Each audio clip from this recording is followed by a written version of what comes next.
So this discussion this week looks at the question, which president made a bigger impact in changing the role of the federal government domestically? Theodore Roosevelt or Woodrow Wilson? You only pick one.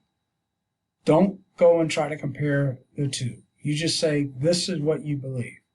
So whether it's Roosevelt or Wilson, it's up to you.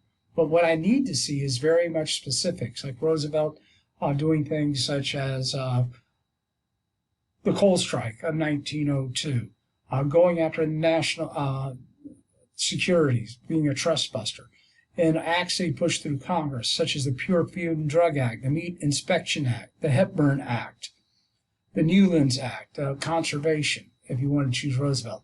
If it's Wilson, then what I need to look at domestically is a lot of the acts of redoing the banking system, Federal Reserve Act, for example, the Federal Trade Commission. These are the things that are just slightly that I want to see you write about, okay? So those are the specifics of it. Please don't go and try to compare the two, because sometimes what happens is students will get off on topic and then they don't even talk about any specific issues, all right? So as before, you can always get it to me before 4 p.m. on Thursday. I'll be more than happy to critique it, and hopefully you get a better grade, okay? So let's have a good week.